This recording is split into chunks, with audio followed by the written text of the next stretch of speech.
I want to get excited about hydrating, 'cause I don't really want to feel like I'm dying while I'm living. I've got a crazy question for you. What's the most available, lowest cost resource that anyone of any age, fitness, and function level can take advantage of that requires the least conceivable effort and provides the greatest conceivable benefit to the entire body and all of its systems and functions? In case it's not obvious to you, we're gonna dive into arguably the most boring topic in the whole wide world of wellness, and it's gonna be so not boring. My name's Martin. I run Wake Massage, a rehabilitative massage practice out in Portland, Oregon, and I've got a couple more questions for you. Have you ever had the experience where you've been still and silent for long enough that you can feel or hear your joints creak when you make small movements? And if you get up too quickly, you sometimes lose vision or strengthen the legs for a few seconds? These aren't just the inevitable pains of our bodies getting older. These are symptoms of underhydration, and they're completely preventable and reversible.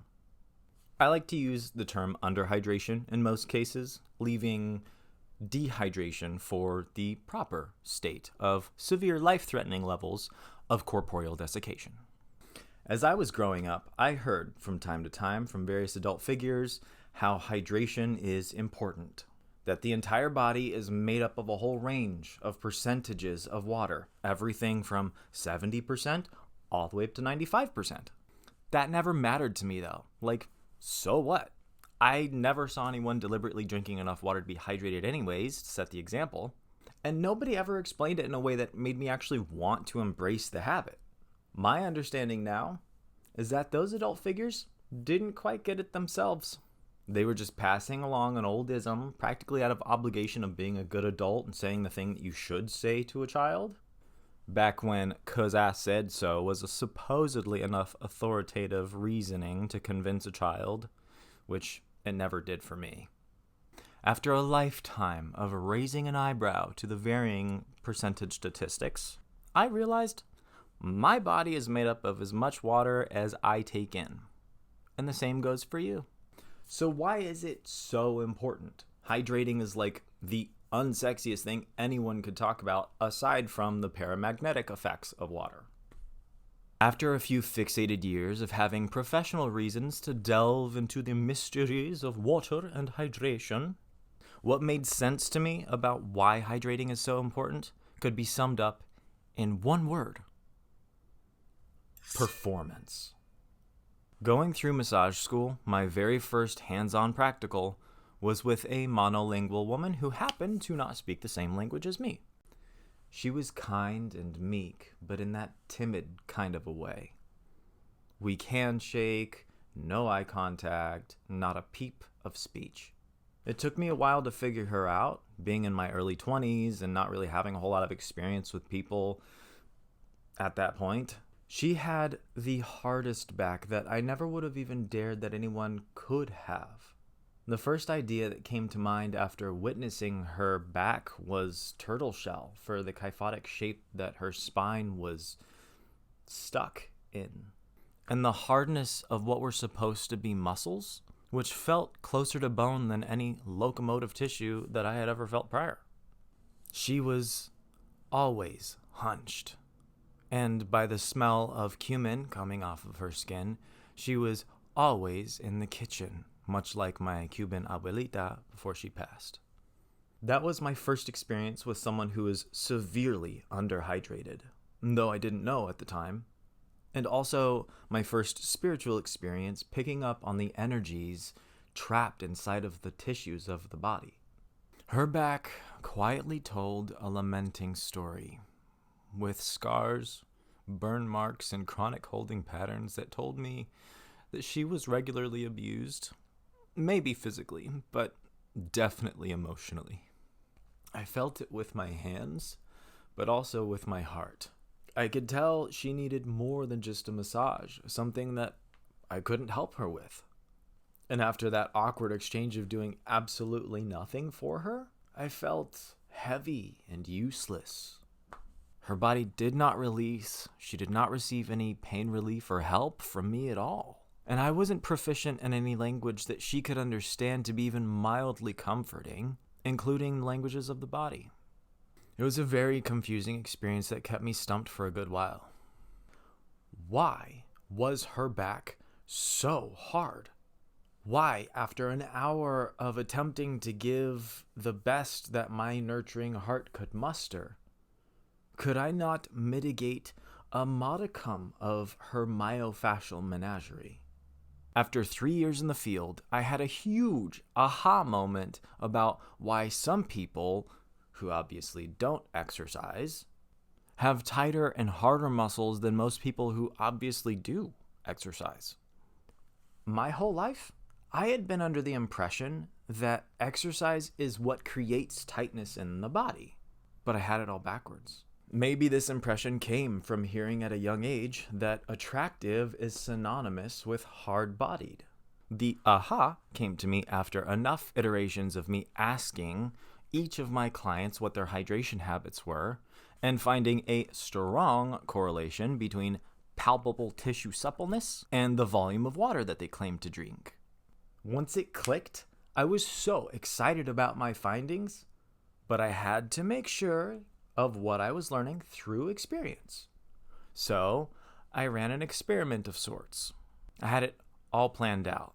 Wednesday morning, I made sure that I felt good and ready for work, well hydrated. I did my normal routine of traveling to work, ending my voyage with the jovial act of running up the escalator steps to the Centurion Lounge of the DFW airport, adding a youthful hop at the top step from the momentum built from bounding up every other step on the way. This was usual for me and never really had me winded for maybe more than 30 seconds upon arriving at my place of work. That was just my baseline, normal, healthy energy level. Wednesday night, after work, I went out and bought a bottle of wine with the intention to finish it that night all by myself. My hypothesis was, because I knew that alcohol was an effective dehydrating agent, that the sole effect of dehydration from the wine would affect my tissues in some palpable kind of way. And the more underhydrated I could become, the greater degree of suffering that I could experience that underhydration causes, which is an invaluable lesson for someone who makes a living off of helping people with their aches and pains. That understatement was just the surface of the issues that I faced that day at work, severely hungover.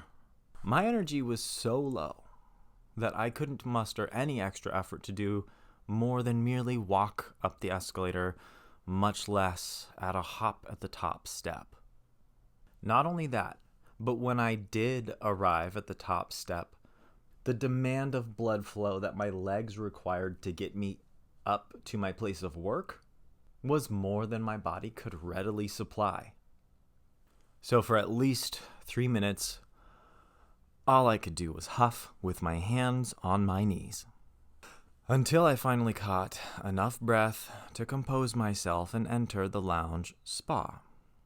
That workday sucked, but I loved it because I was learning a lot from one very sucky day, from one very act of deliberate dehydration. The primary lesson was about blood volume and blood pressure. Shall we? In culinary terms, creating a reduction is the process of taking a sauce that has too much water in it and allowing it time at a hot enough temperature for the water to steam off, eventually reducing the volume of the available sauce, increasing its viscosity. Just by being alive, our bodies are constantly using up and expending water for everything. Every single exhale you cycle through expels some volume of water that quickly compounds throughout the day. You ever spent the night in your car and noticed how much water has collected on the inside windows? It's all you, bro. The heavier you breathe and the more you speak, the more water you expel from inside your body. This doesn't account for sweat or any other water expelled by other biological processes either. So here's the facepalm moment. If you're not drinking at least as much water as your body is expelling, you're effectively creating a reduction of your own blood sauce. When your blood volume isn't enough to fill all the vessels in your body fully, which is underhydration, your body has to prioritize where the blood flow goes, at what times, and in what volumes, depending on the demands placed on your body. Say you demand that your legs pump heavily to haul your body up a flight of stairs.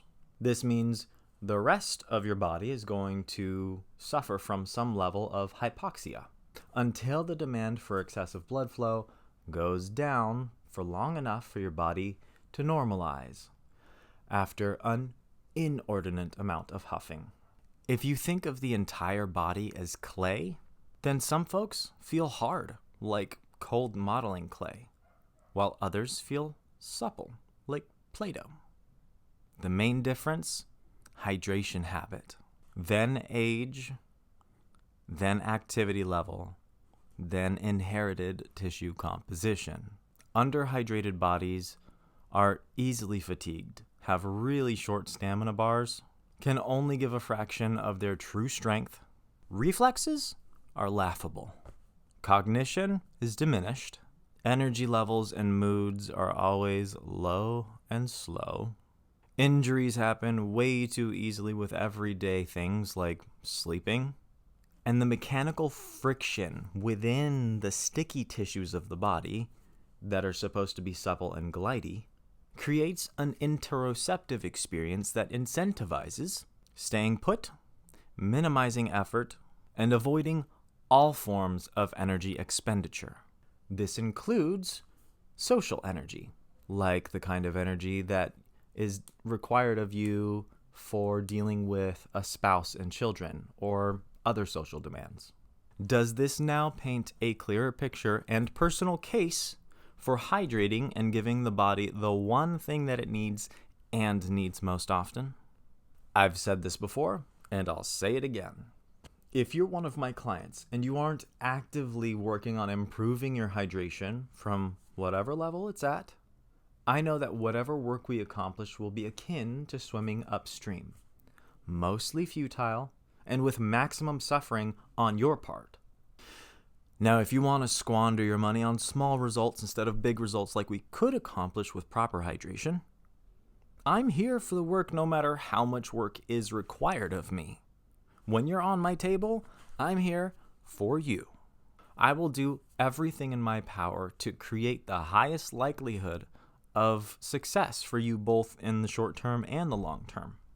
But when you don't honor your body with the water that it needs to match the performance that you're requiring of it, your body will be more sensitive to touch and pressure.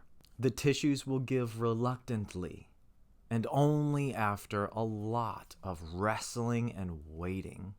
And the time we spend in session will only be a fraction of what the body needs in that underhydrated state to see the kind of improvement through movement that you're on the table for in the first place.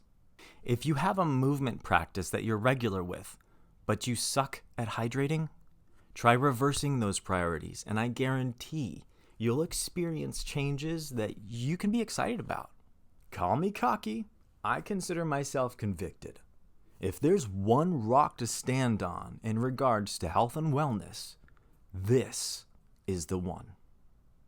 So far we've come to understand from previous videos that the ancient truths, the foundational principles of wellness that are deeply ingrained into our biology, are the deliberate, mindful applications of developing your fluency in the languages of the body, which builds a stronger trust bond between you and your animal body, and the intelligent and measured application of drinking enough water to allow the body the fluidity and movement and joint lubrication that it needs to operate with the least friction and highest efficiency. Now that we've covered the unequivocal importance of these foundations of wellness, we can finally get into some movement stuff. One of the best resources for movement-related info, from someone who has the strength and flexibility results that I want for myself, is the guy from the YouTube channel Movement by Dave, the Stay Flexy guy. In the next video, I'll have something to say about movement, how to go about it safely if you're having movement issues, and things to consider from a rehabilitative standpoint. Till then, Yeah, I want to get excited about hydrogen, 'cause I don't really want to